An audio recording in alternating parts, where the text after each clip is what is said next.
만약 나중에 여러분의 빚이 운 좋게 캠코로 넘어가게 된다고 한다면 오늘 배운 대로 이거는 채무 조정의 기회예요. 그러니까 무조건 잡으셔야죠. 내 빚도 구제가 될까? 나 집담보 좀 있는데 이거 되는 걸까? 나 뭐 마이너스 통장 있는데 이거 될까? 이게 다 궁금하신 거잖아요. 구제 대상이 되려면 두 가지 조건을 동시에 만족을 해야 돼요.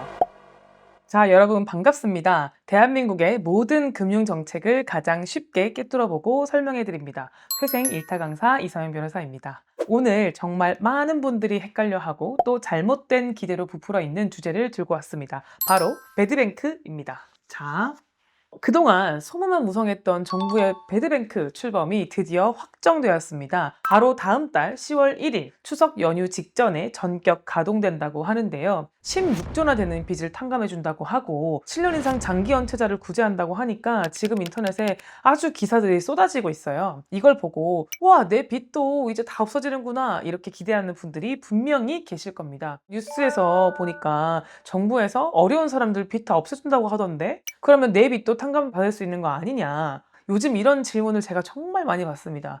반대로는 어떤 입장이 있냐면, 이걸 다 탕감해 주는 게 말이 되냐? 그러면은 잘 갚는 사람만 바보냐? 뭐 이런 시각도 있죠. 결론부터 말씀드립니다. 정부가 여러분의 빚을 그냥 공짜로 없애주는 빚 탕감 잔치? 그런 건 없습니다. 만약 그런 기대를 하고 계셨다면 오늘 제 강의를 듣고 그 환상에서 빠져나오셔야 됩니다. 그렇지 않으면 더 큰 혼란에 빠지거나 정작 내가 받을 수 있는 진짜 혜택을 놓치게 될 겁니다. 오늘 저 일타 강사가 이 배드뱅크의 정체가 도대체 무엇인지 그리고 지금 정부가 추진하고 있는 정책의 진짜 속내는 무엇인지 여러분들이 무엇을 오해하고 있는지를 머릿속에 제대로 각인시켜 드리겠습니다. 집중하세요.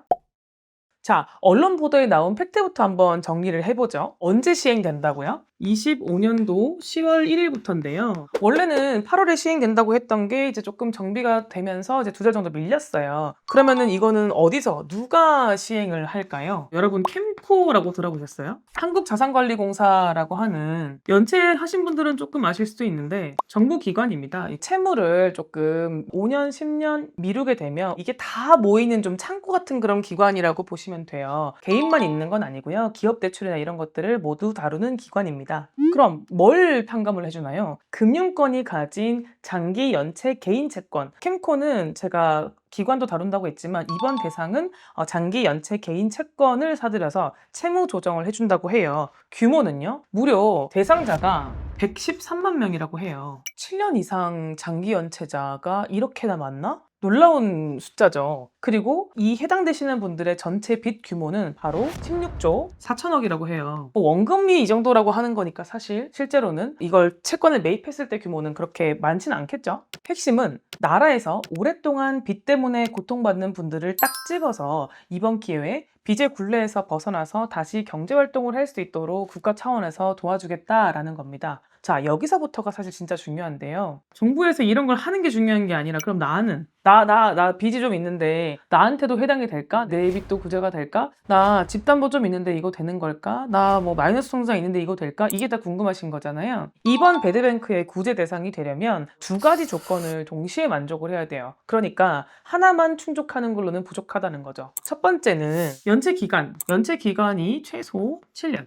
이 7년 동안 연체한다는 거는 진짜 쉽지 않은 거예요, 여러분. 그러니까 결국 못 갚은 지 얼마 안 된 이런 분들이 아니라 되게 오랫동안 못 갚고 진짜 허덕대는 분들을 도와주겠다라는 거거든요. 그리고 두 번째가 뭐냐면 채무의 규모예요. 5천만 원 이하입니다. 이것만 봐도 알 수 있듯이 비교적 소액의 채무라는 건데요. 비교적 소액의 채무를 이렇게나 오랫동안 못 갚았으면 이런 분들은 조금 도와줘야 되는 거 아니냐라는 그런 카테고리로 지금 이게 묶여있다라고 이해하시면 되거든요. 자, 첫 번째 알고 계셔야 되는 점은 이거를 단순히 이 개인을 도와주기 위한 제도다라고 생각을 하시면 안 돼요. 왜냐면 여러분 배드뱅크는요 애초에 개인 채무자를 구제하기 위해 탄생한 제도가 아니에요. 이거는 금융 시스템의 안정을 하는 거에 더 큰 목적이 있어요. 즉 은행을 살리기 위한 제도라는 거예요. 여러분 은행은 여러분들에게 돈을 빌려주고 이자를 받아서 먹고 사는 회사죠. 근데 경기가 나빠져서 이자도 못 내고 원금도 못 갚는 사람들이 많아지게 되면 은행 입장에서는 그 빚은 어렵게 말하면 부실 채권, 쉽게 비유를 하자면 썩은 고기가 되는 거예요.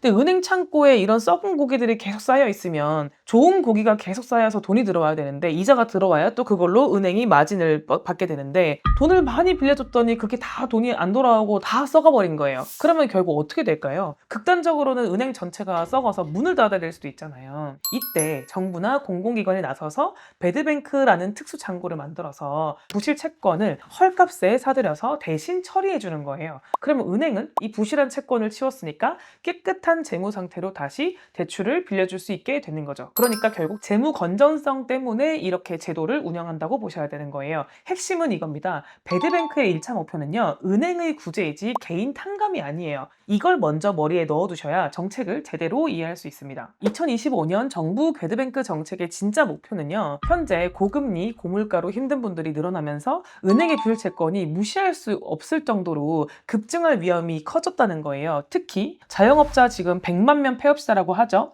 그리고 청년들 취업 안 된다고 뭐 쉬는 청년이 70만 명이라고 하죠. 거기다가 저소득층 문제, 이런 취약계층의 빚이 시한폭탄이 될 수 있다는 거죠. 이게 적정한 순간에 정부에서 나서주지 않으면 이 은행도 감당하지 못해서 연쇄적으로 부도할 위험이 있습니다. 그래서 정부가 캠코, 한국자산관리공사와 같은 공공 배드뱅크를 통해서 은행들이 가진 취약계층의 부실 채권들을 미리 차드리는 겁니다. 자, 여기서부터가 중요합니다. 정부가 여러분의 빚을 사온 다음에 그냥 찢어버리고 이제 안 갚아도 됩니다 라고 할까요? 절대 그것도 아닙니다. 좋아, 조건은 알겠다. 그럼 내 빚은 얼마나 어떻게 없어지냐? 이게 가장 궁금하신 거잖아요. 여기서 탕감이라는 단어의 진짜 의미를 아셔야 돼요. 지금 사람들이 이 자극적인 기사에만 매몰돼서 연체된 사람들 뭐가 잘났다고 그 사람들을 다 깎아주냐 이런 식으로 얘기하시는데요. 모든 사람의 빚을 100% 없애준다는 뜻이 절대 아니에요. 사실상 원래 있는 제도가 약간 확대되는 의미에 불과해요. 캠코도 원래 있었죠. 부실채권 사와서 소각하는 절차는 그동안 늘 있어 왔거든요. 근데 이번에 이제 배드뱅크가 규모가 조금 더 광범위해졌다라고 이해하시면 되는데요. 정부는 채무자의 상환 능력에 따라서 두 가지 방식으로 지원을 하게 됩니다. 첫 번째 케이스는 상환 능력이 아예 없는 경우예요. 뭐 예를 들면 우리 기초생활 수급자분들 계시겠죠? 소득도 없고 갚을 능력도 없고 이런 분들, 좀 명백하신 분들이 있을 수 있잖아요. 상환 능력이 아예 없으신 분들은 전액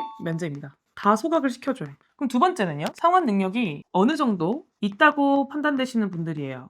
이런 분들은 최대 80%까지 소각을 하고요. 남은 게 그럼 20%잖아요. 그 20%는 최대 10년. 5천만 원 정도가 있고 상환 능력이 있다라고 일단 심사가 된 분들은 최대 80%니까 어떤 분은 1,000만 원, 어떤 분들은 2천만 원, 제일 혜택이 좋으신 분들은 4천만 원까지 일단 탕감이 되겠죠. 그럼 남은 1,000만 원에 대해서는 10년 동안 최대 10년이니까 이것도 어떤 분들은 더 기간이 짧게 나올 수도 있고요. 나눠서 갚게 된다는 그런 의미가 되겠죠. 자, 이번 정책에 대해서 제가 설명드리려고 했던 건 뭐냐면요. 선별적인 구제 절차라는 거예요. 정부에서 우리가 지금 생각하는 것만큼 아예 빚을 다 없애주고 이렇게 생각할 정도는 아니고요. 선별적으로 진짜 어려운 사람들을 쏙쏙 집어가지고 갚을 능력이 아예 없으면 100% 면제를 해주고 조금이라도 갚을 능력이 있다면 갚을 능력만큼만 남겨두고 대폭 깎아주는 방식으로 진행이 된다. 절대 모든 사람의 빚을 공짜로 없애주는 건 아니다 라는 점을 명심하셔야 됩니다. 제가 마지막으로 대표적으로 오해하고 계신 질문들을 모아서 다시 명쾌하게 답변을 드려보려고 하는데요. 첫 번째, 그럼 나도 배드뱅크 정책의 대상자냐? 나 저기 신청할 수 있냐? 아닙니다.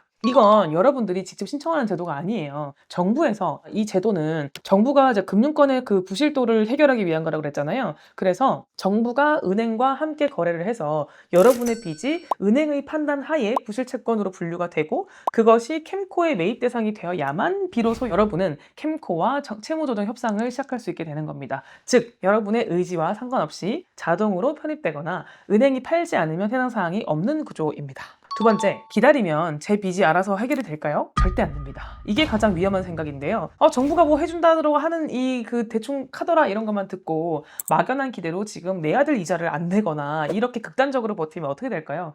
그냥 연체자가 되는 거죠. 면체 기록만 쌓이고 신용불량자가 되는 겁니다. 배드뱅크로 빚이 넘어가는 데는 최소 수개월이 걸릴 거고요. 이제 10월부터 시행이 된다는 거지. 심지어 여기 다 걸리는 것도 아니잖아요. 아예 안 넘어갈 수도 있어요. 여러분의 채무가요. 그때까지 발생하는 모든 불이익은 누구의 책임이겠어요? 되겠어요. 오롯이 여러분의 몫이 되는 것입니다. 세 번째, 배드뱅크 정책이랑 개인회생 신용회복이 뭐가 다른가요? 아주 좋은 질문인데요. 배드뱅크는요, 내 의지와 상관없이 내 빚이 팔려야만 시작이 되는 수동적인 제도고요. 신용회복위원회 워크아웃이나 개인회생은 내가 힘들 때 직접 법원이나 신보기에 신청해서 빚을 조정하는 아주 능동적인 제도라는 거죠. 그러니까 정부의 배드뱅크 정책은 금융시장을 위한 안전망이라고 볼 수 있고요. 여러분의 그 개개인을 위한 만병통치약이 아니거든요. 그러니까 그러면 나도 좀 연체가 됐고 나도 빚이 많으니까 알아서 해주겠지라는 막연한 기대로 손을 놓고 기다리는 것이 가장 어리석은 행동입니다. 자, 그러면 우리는 무엇을 해야 될까요?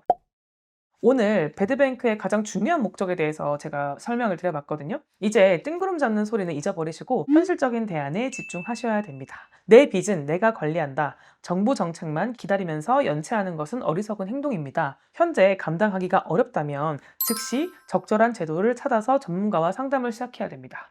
이번 배드뱅크에서 조건에 해당이 안 되시는 분들이 훨씬 많을 겁니다. 연체 기간이 최소 7년이니까 5년, 3년밖에 안 되신 분들이거나 아니면 빚이 5천만 원을 넘어서서 6천, 7천일 수도 있겠죠. 그러면 내가 2년이나 더 기다려서 대상이 될 때까지 웅크리고 있어야 될까요? 그런 분들은 이번 정책만 바라보다가 시간을 낭비하시면 안 돼요. 나에게 맞는 신용회복위원회의 워크아웃이나 개인회생 같은 다른 제도를 알아보시는 게 훨씬 빠르고 현명한 길입니다. 정책을 활용할 준비를 해야죠. 만약 나중에 여러분의 빚이 운 좋게 캠코로 넘어가게 된다고 한다면 오늘 배운 대로 이거는 채무 조정의 기회예요. 그러니까 무조건 잡으셔야죠. 적극적으로 본인의 상황을 소명해서 최대한 좋은 조건으로 탕감을 받으실 수 있도록 하셔야 되는 거고요. 기억하세요. 세상에 공짜는 없습니다. 정부의 정책은 하나의 변수일 뿐이고요. 여러분의 인생을 구원해주는 정답이 아닙니다. 진짜 정답은 내 상황을 정확히 진단하고 가장 확실한 법적인, 제도적인 해결을 스스로 찾아 나서는 데 있습니다. 오늘 강의가 여러분의 잘못된 희망을 걷어내고 현실적인 길을 비추는 등대가 되었기를 바랍니다. 구독과 좋아요는 저 일타 강사에게 주는 최고의 수강료입니다. 이상 회생 일타 강사였습니다. 수고하셨습니다.